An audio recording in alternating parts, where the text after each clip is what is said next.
I should have seen it coming. Life was too perfect, especially in that moment.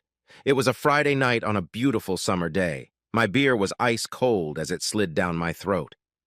The Cubs were beating the Cardinals on the big screen by a score of 7-2 in the fifth inning. My faithful German Shepherd Rice lay curled up next to me and mostly asleep, waking up and opening her eyes only when I let out a cheer for the Cubs' success.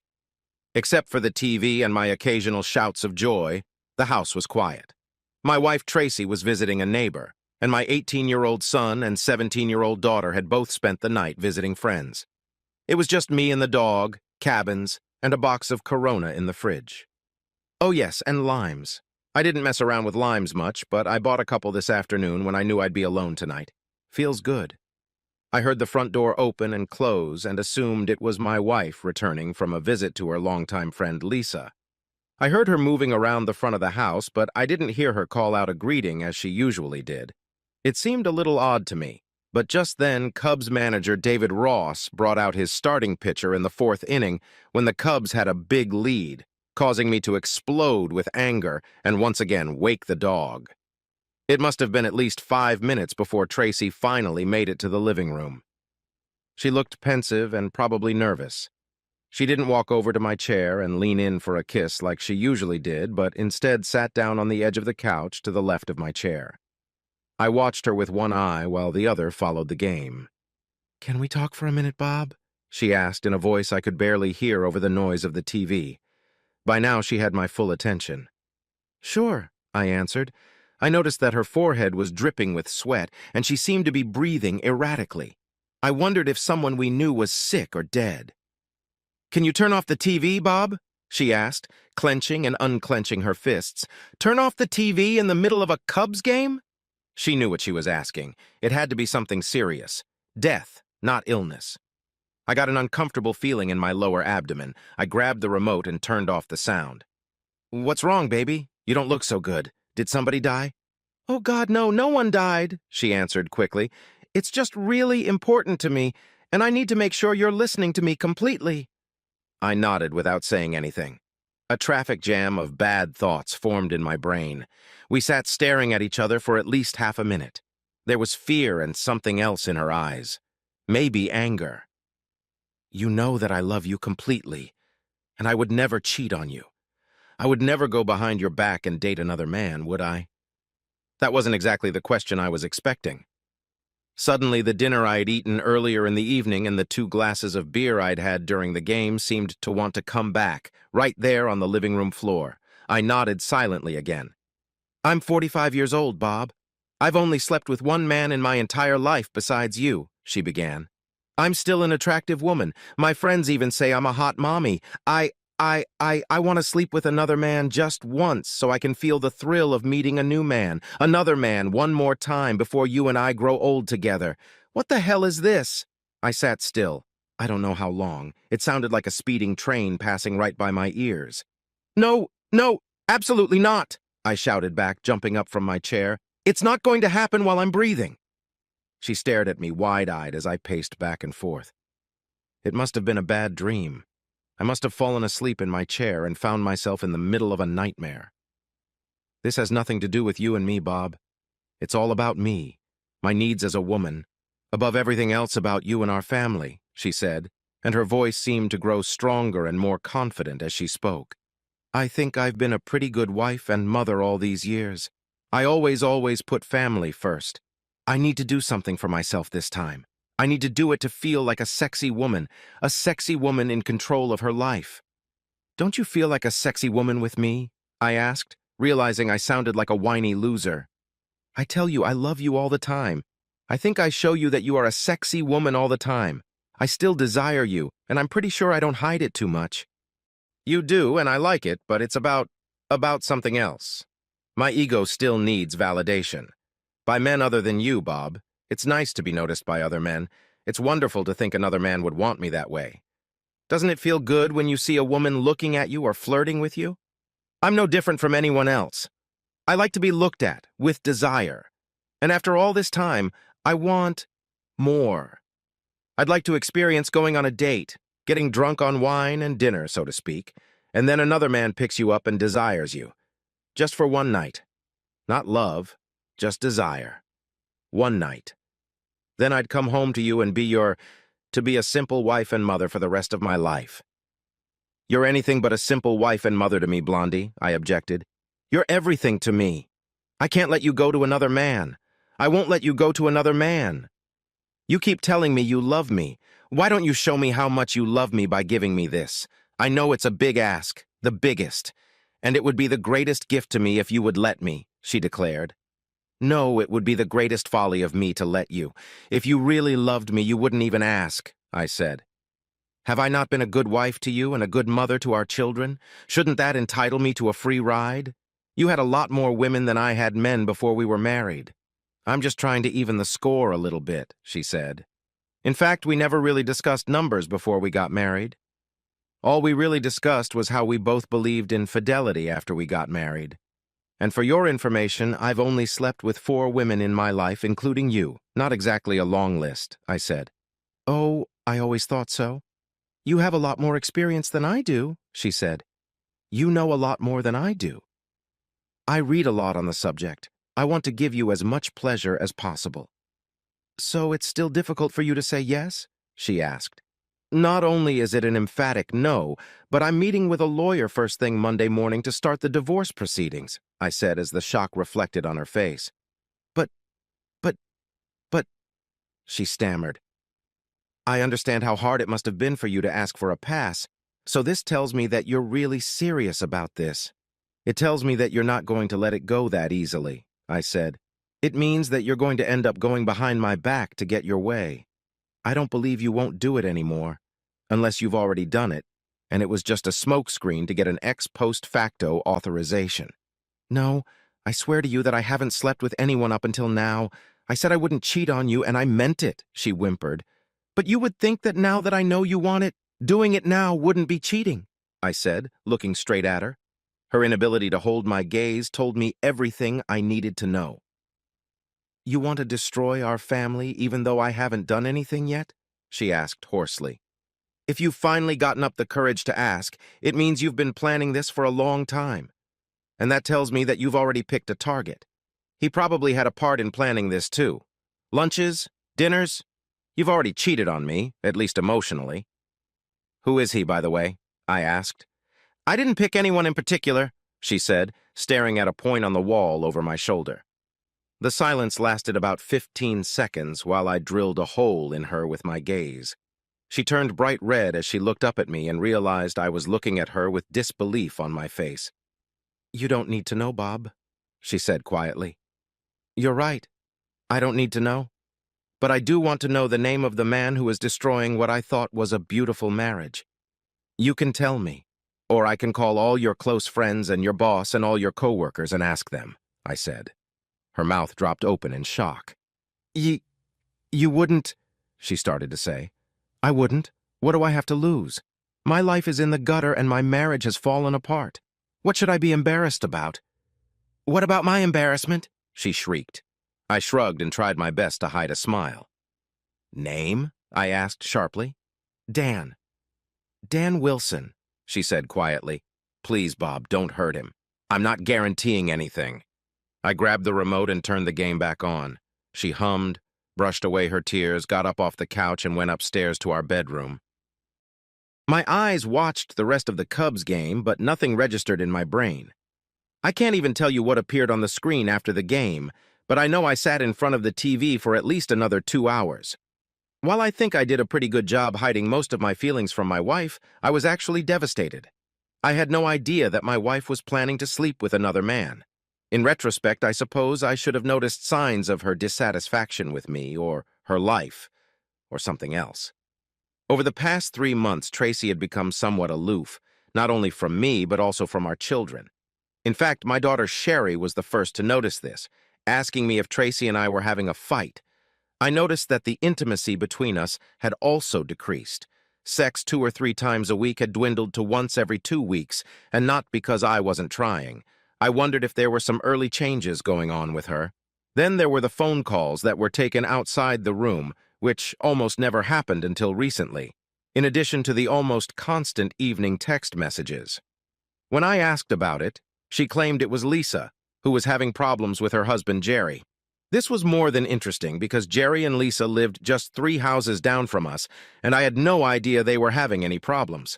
I spent the rest of the weekend intensely considering my options. I told Tracy that I was going to file for divorce as soon as possible, but first I needed to examine every aspect of this, my marriage and my family. I could certainly understand how another man could feel desire for my Tracy. She was a beauty when I met her, when we were both 21, and at 45, she was only 5 pounds heavier, despite having 2 children. Her good-sized boobs matched her firm ass, and her face made her look more like a 35-year-old. I always wondered how it was that I came to know Tracy. She was clearly above my pay grade.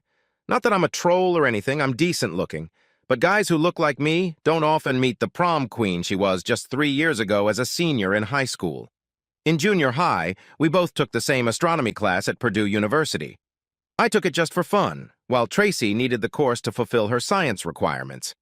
In that sense, I am somewhat of a nerd, and Tracy realized pretty quickly that I would be happy to help her pass the exam since science was not her strong suit. It was nearing the end of the first semester, and we were studying in my dorm room when Tracy leaned over to me and kissed me hard on the lips. I kissed her back just as hard. "Damn it! For most of the semester, I thought you were gay," Tracy told me when we broke the kiss. "No matter what outfit I wore, you never seemed interested." I was interested, but I wouldn't have thought it was mutual. "I was just trying my best not to drool in front of you," I said. We were exceptional right away. I didn't have much sexual experience, but I assumed she had even less because she never complained and seemed quite happy with everything I tried in bed, thanks to my insatiable reading on the subject. While all the other guys my age were watching adult movies, I was reading about the action that everyone was watching. With Tracy, it came in handy right from the start. When she opened her eyes 2 minutes later, all she could mutter was, "I love you, Bob." We were married 2 years after graduation. 3 years later, our son came along, followed by a daughter. Financially, we were living pretty well, as I was an IT professional and she was working in a bank when she went back to work, shortly after our youngest went to school. Our son was getting ready to enter Ohio State University as a freshman in a couple months, and our daughter was about to move on to high school. In 2 short years, we were going to be orphans. We had spent the last few months discussing plans for our future, including traveling. I had loved this woman for almost 23 years. On the one hand, giving it up because she asked permission to cheat seemed overly harsh, but on the other hand, I had already noted that the fact that she went to the point of asking for permission to cheat was a serious problem. I wasn't born yesterday. I knew that if she was so desperate to ask to be allowed to cheat, she would be desperate enough to go behind my back, especially since she had already told me about it and didn't see it as cheating, although I did. Of course, there was also the issue that she and Dan Wilson were already having an emotional affair and they were planning this night of physical infidelity together. Would I ever be able to forgive that? I called my divorce attorney first thing Monday morning and made an appointment for Thursday afternoon. Meanwhile, on the home front, Tracy was trying her best to convince me not to file for divorce. "We haven't done anything, Bob. We're not going to do anything," Tracy cried. "Because you don't want a divorce, or because you know it's wrong?" I asked. She didn't look at me and didn't answer. "You're still hoping I'll change my mind and let you, aren't you?" This elicited a hopeful look from her, which unfortunately sealed our fates. I sent Tracy to court a week after meeting with my attorney.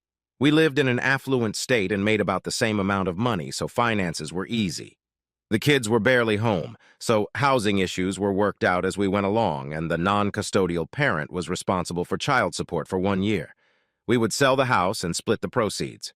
Boom, the case is done. 21 years is over. Not so fast. Tracy hired a pretty savvy attorney who convinced the judge to order 4 sessions of counseling and more if she deemed it necessary. The counselor, a woman in her mid-30s, was of the same opinion as my children and Tracy. Since my wife had not actually committed adultery, why did I feel that divorce was my only option? I told the counselor the same thing I told Tracy and my children, that I considered her request to have sex outside of our marriage tantamount to breaking our vows.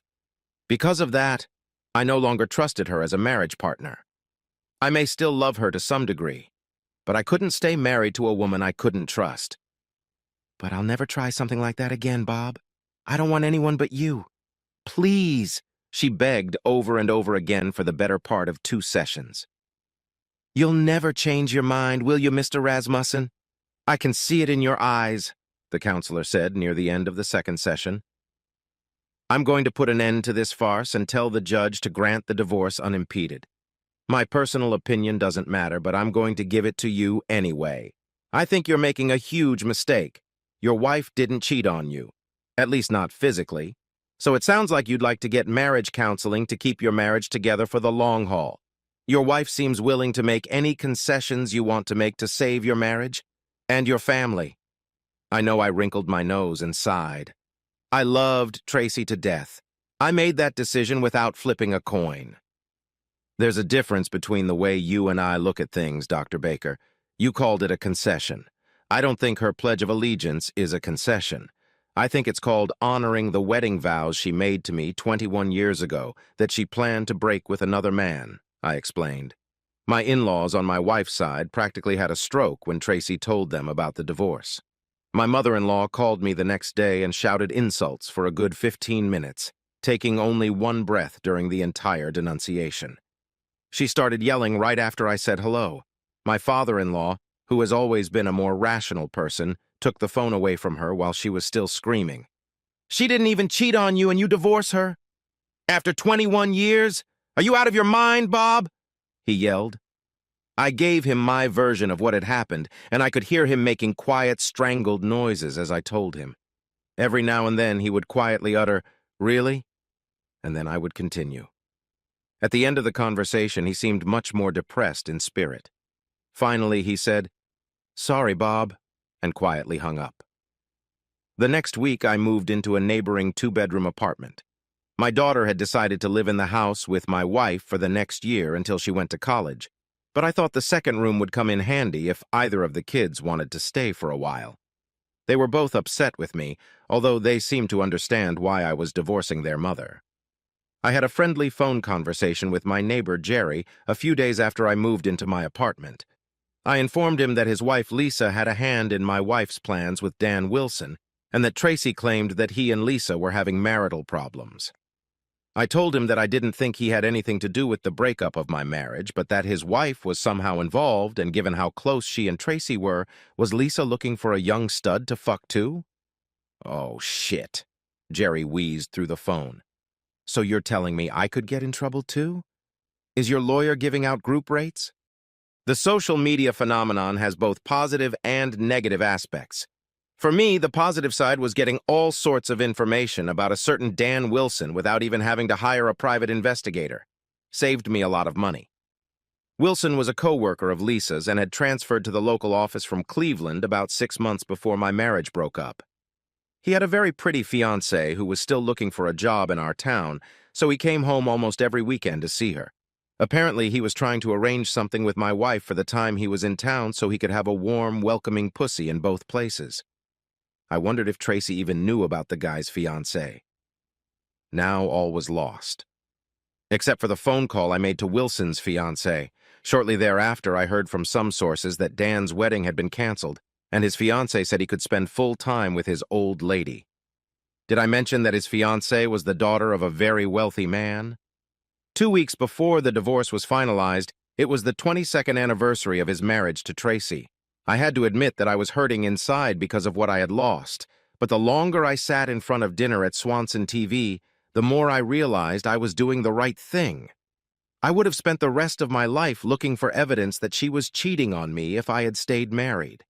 I knew with every fiber of my being that sooner or later she would find a way to cheat on me. She hated losing at anything and viewed not getting her way as a loss that needed to be rectified. I had a shot of single malt whiskey and was in bed by 10 p.m. Happy anniversary to me. My phone rang around 1 a.m. and I noticed it was my soon-to-be ex-wife. I thought about switching it to voicemail, but since I was already awake, I answered the call.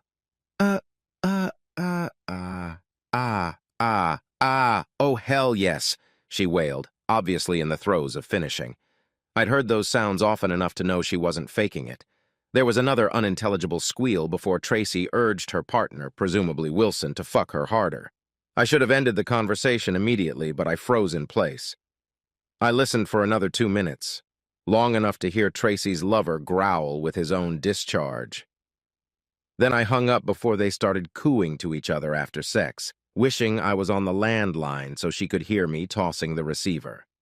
If I had even the slightest doubt that I was doing the right thing, it would have decided our fate. On the advice of my attorney, I made it a habit to record every conversation I had with my wife. As I sat there, feeling like my blood pressure was about to skyrocket, I dialed my in-law's number, and when my father-in-law confirmed his presence, I pressed play on my phone's recording app. I let it play for a full 3 minutes, then ended the call. I was pretty sure this little one-act play would not be repeated in the future.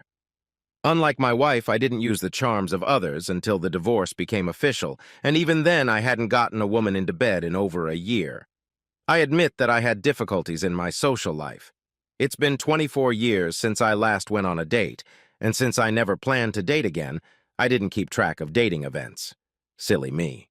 It turned out to be a failed strategy because the dating world certainly blew past me like a freight train on speed. I knew that part of my reluctance to date was in my head. I was afraid of being caught off guard again.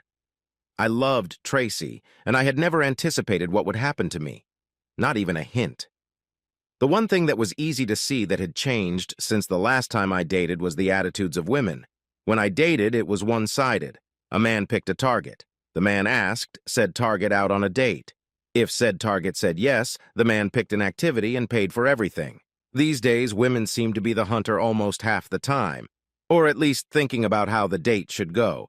Sometimes they even paid for everything. There were moments when I felt like a dinosaur trying to chase a cheetah. The dating scene showed me that Tracy's sudden selfishness was not unicorn behavior. Along with feeling more powerful, today's dating women are definitely more self-centered. Many of them wanted their own, even to the detriment of their partners. If it was good for them, it was good for their partners and their significant others. Been there, done that, and it's all very recent. I'm not going to complain about the physical aspects of having sex with a woman in her 20s. Okay, the first few times women nearly killed me, I was pretty sure I pulled a muscle. However, once I got used to the physical intimacy, the pleasure level was off the charts. I'm not saying Tracy wasn't good in bed, but in her 45s, she didn't have the energy and flexibility of a 20-year-old girl. Of course, I didn't have the regenerative powers of a 20-year-old man either, but my tongue and finger abilities served me well while my partner and I waited for my tool to recover. It wasn't just about younger women, though. I've dated, and slept with, women from about 25 to 55. I guess you could call me an equal opportunity enthusiast. However, I always looked for women around my age first, so to speak, in my comfort zone. It had been a rough week, and after finishing a meeting with a new client across town, I walked into the bar of an upscale hotel, still dressed in my suit. I sat down on a high stool at the bar and ordered a serving of Glenmorangie single malt. It was about 7 p.m. when I walked in, and about an hour later a group of women from the bachelorette party were seated at tables marked reserved. There must have been about 15 of them, and they were all acting pretty rowdy. I decided to stick around for a bit and watch the fun, so I ordered food from the bar. The bride-to-be was, of course, the star of the show, and I noticed that she was a pretty girl of about 25 with light brown hair down to her waist and big brown eyes. I admit I'm a fan of long hair, so she kind of grabbed me, and I focused on her for a few minutes before I started paying attention to the other party-goers. That's when I noticed her. I assumed she was in her early 40s, and I could tell from her age that she was the companion for the evening. An older hen who was taken along to look after the innocent, and not so innocent, younger chicks. The first thing I noticed was that she seemed a little nervous in her mid-thigh-length black skirt, which seemed to scoot a little higher on her legs as she sat in the chair. Several times during the first few minutes, she tried unsuccessfully to pull her skirt down. I smiled to myself. She really did have nice legs. She also seemed to have impressive breasts, not quite hidden under the tight lavender-colored silk blouse she was wearing. The blouse had a V neckline, with the neckline reaching down to the middle of her large breasts and showing that her alabaster skin wasn't often exposed to the sun. When she wasn't worrying about the length of her skirt, she was looking down at her breasts. I assumed to make sure there wasn't too much creamy skin showing.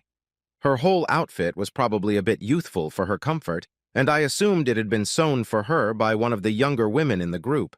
I mentally complimented whoever had picked it out and convinced her to wear it. The women definitely seemed to be enjoying themselves, laughing, drinking, and eating, and when the three-piece combination played, several women got up and started dancing with each other. The women dancing together seemed to encourage the other men at the bar, who started approaching the women on the dance floor and those sitting at the table, with the exception of their companion. I waited for about 10 minutes, and when no one moved toward the companion, I decided the way was clear and headed toward her. She had shoulder-length dark brown hair and bright green eyes that reminded me of Jacqueline Bisset in her heyday. Just as importantly, she wasn't wearing a wedding ring. She flushed a gorgeous pink blush when I asked her to dance. She hesitated at first, but then agreed, and several young women sitting nearby expressed their sorrow for her as she stood up, pulled down her skirt, and took my hand. The first two dances were fast, and I had to silently thank my ex-wife for insisting that I learn to dance. The next dance was slow, and I was a little surprised when she pressed her lush body against me. Her hair smelled like white lilies, and I chuckled to myself because that perfume wasn't too popular with young women. We actually talked for a bit as we glided across the dance floor. I learned that her name was Kathleen Franks. She was the bride's aunt and the band's chaperone. She thanked me for dancing and started to leave the dance floor after a slow dance, but I took her hand and invited her to join me at the bar. She started to protest that she needed to keep an eye on her girls, but I pointed out to her that she could see them just fine from my seat at the bar. We watched the young women and talked.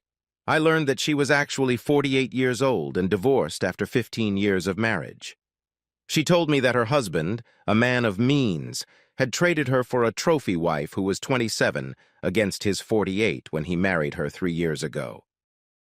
She also told me that her outfit had been chosen for her by her niece, the bride, and that she felt it was a bit youthful for her as she usually dressed more conservatively.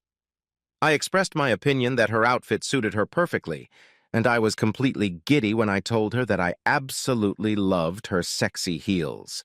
I learned years ago that women seem to really like it when their shoes are praised. "Don't you think I look inappropriate in this outfit?" she asked innocently. "Not in the slightest. I'm sorry to say this, but you look good enough to eat you up. If I liked the pink blush before, now I liked the dark red blush she demonstrated." We talked for about 15 minutes. She noticed that I wasn't wearing a wedding ring and wanted to know the story. She expressed surprise when I told her that my ex-wife had never actually cheated on me physically. "I'm really old-fashioned," I explained. "She had cheated on me emotionally and planned to do it physically. I couldn't trust her anymore. You don't tell someone you love them, but you want to have sex with someone else." "I understand that," she replied. Everyone should have a line in the sand. After a few minutes, she went back to the bridal table, but was more than receptive when I asked her to dance again about 30 minutes later. This time, when we were done, she took my hand and led me back to the table with the other women, which now had several other men at it. From my point of view, the evening was a success, even though the young women were a bit rowdy. I was very surprised when Kathy invited me to be her date to her wedding in 2 weeks. "I was going to go alone, but I know I'd rather spend time with you. I know we just met, but you've already met a lot of girls who will be there too," she said. "Besides, you'd be doing me a big favor because I wouldn't be there alone and I wouldn't look really pathetic. I certainly wouldn't want you to look pathetic. I'd be more than happy to accompany you to the wedding," I said. "Tell me what color you'll be wearing and I'll pick out the suit I have that goes best with it." She leaned toward me and gave me a quick peck on the lips. "Ooh la la la," came a chorus from across the table. I smiled radiantly while Katie blushed again. I could get used to this. I sat with Kathy when we weren't dancing. During one of those moments when we were sitting at the table, I kept my eyes on the girls at the bachelorette party, some of whom were clearly overindulging in alcohol. I'm the father of a teenage girl, so it wasn't unusual for me to be in dad mode with the young women around me. When I saw a young man take one of the girls by the arm and begin to lead her toward the restrooms, I excused myself, got up from the table, and quickly and quietly made my way toward them, reaching them just before the guy was about to push the girl into the men's room. The young man looked at me with disdain, obviously not intimidated by the older guy in the shirt and tie. I admit that I'll never scare anyone at first sight, but I'd like to think that I'm still in good physical shape, and I got into quite a bit of trouble as a kid. Sometimes you have to be willing to do some violence to do the right thing, which in this case meant protecting some young girl from becoming this guy's sex toy. I would hope that someone would step in and protect my little girl if the situation called for it. "Let go of my hand and get away from me, old man," he growled at me. "She's old enough to play if she wants to." I let go of his hand, but with my other hand I grabbed his head and slammed it hard against the wall on the side of the door. I pushed him hard enough to break the drywall, smashing his face bloody and stunning him.